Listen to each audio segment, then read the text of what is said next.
السلام عليكم ورحمة الله وبركاته. بسم الله الرحمن الرحيم. إن الحمد لله نحمده ونستعينه ونستهديه ونستغفره ونعوذ بالله من شرور أنفسنا ومن سيئات أعمالنا. من يهده الله فلا مضل له ومن يضلل فلا هادي له.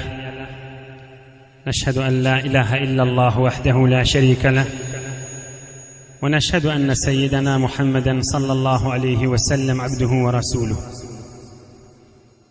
أعوذ بالله من الشيطان الرجيم.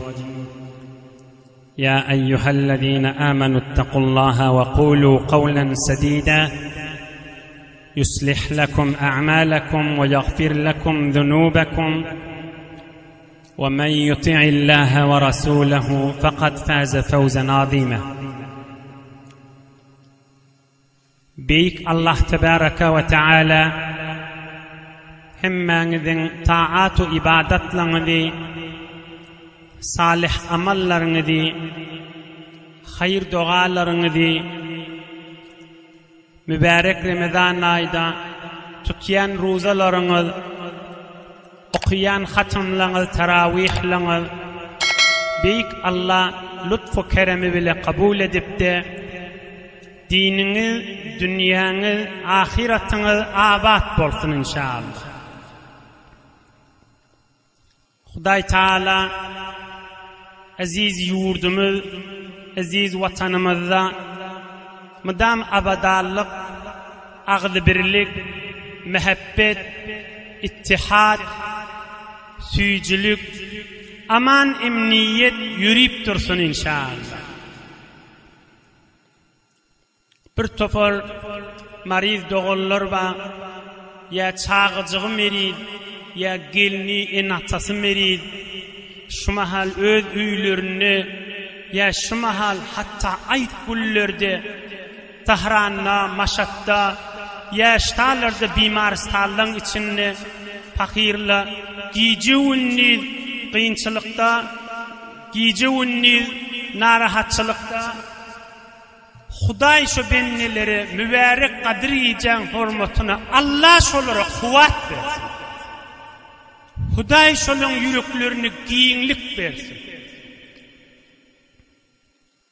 Bir tofar fakircikler var, sınnan Huday şolara kuvvet versin.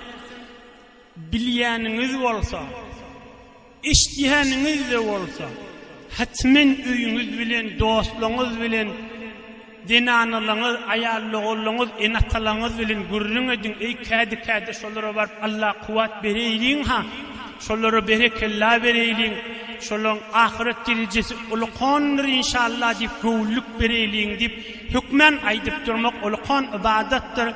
Yine de şu bennelere Allah'dan şolara kuvvet dileyen Huday şolara kuvvet versin.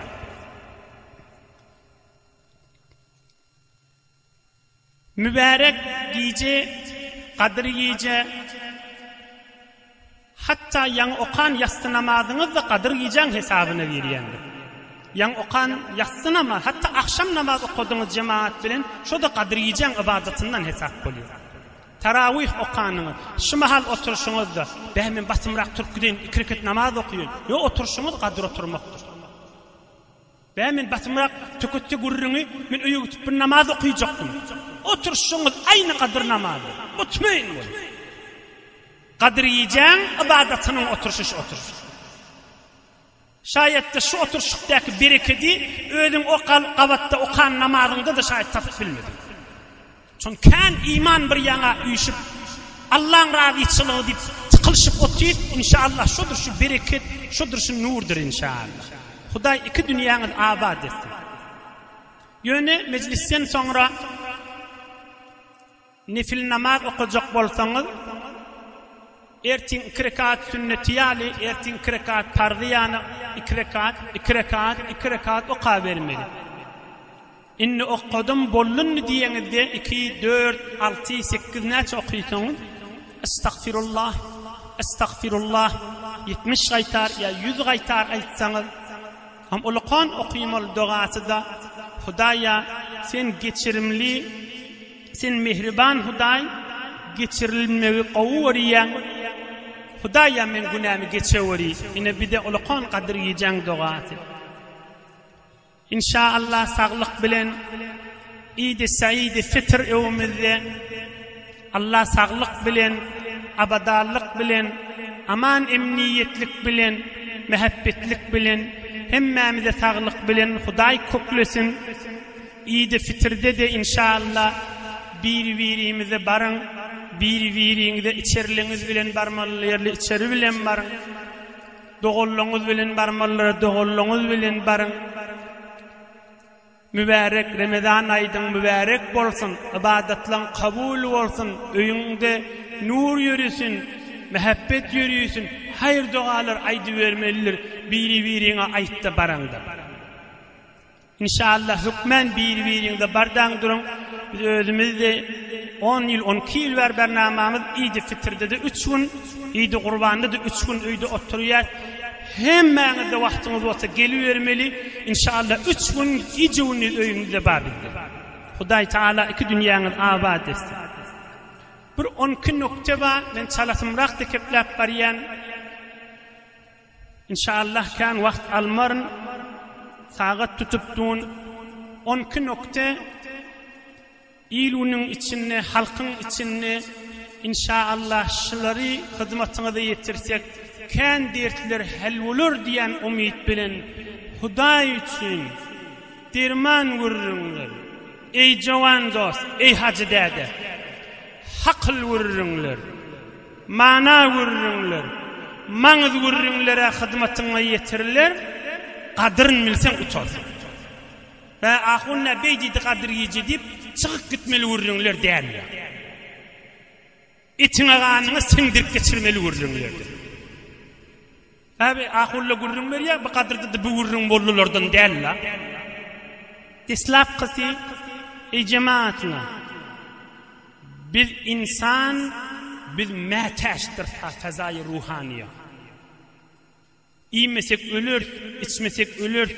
Bir de gerek de uyku gerek, iyi içki gerek. Aynı şunun yahali fazayı ruhani bir ibadet edilen yer, bir ibadet yağdayı girmek insan meteştir. Hamana iğmeğin yerini su içmek tutup bilir mi? Hiç tutup başar mı? İğmek gerek, içmek gerek değil mi öyle başına? Şu insana ibadet gerekliğini ne pul doldurup başarıyor, ne avudalluk doldurup başarıyor, ne derinlik doldurup başarar, ne tahsilat doldurup başarar, ne yukarı okullar okuymak doldurup başarar. Hiç de onca halifini kor etip bilmez. Bayat Allah'ın huzurunu bendigiye girmeli. Aham, öyle korrağı adamlar. Öylenirler. Huday için kaçağın başına hemişe değil, kâde dinin gurrun edeyliyim de. Oğlun şoğudun arasında, gelin kıyılanızın arasında, din, bir iman, musulmançılık, bir işten bilen zadından kâde ağdayliğin öyde. Hem öyü bereket olur, hem oğlun şoğuna bereket olur. Yine deslakıdan geçtim basınmasımdan geçeyim. Deslakı ne amolli? İnsana me'teştir. Fazayı ruhaniye. İkilencisi şun iyili hesap. Ey cemaatla, ey Müslümanlar, ey ilim zamanını yaşayanlar, ey oku zamanını yaşayanlar. O da bir belli bir zat var, ama inni il ortasında yüze çıktı durdu. O da ne mi? İlim tahsilat başka bir zattır, edip terbiyet başka bir zattır. Ulum milletin fikri oğul gıydını okulu edecek de,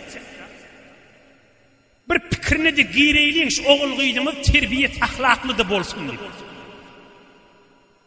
Ulum milletimizin tamam kaygımız ne mi?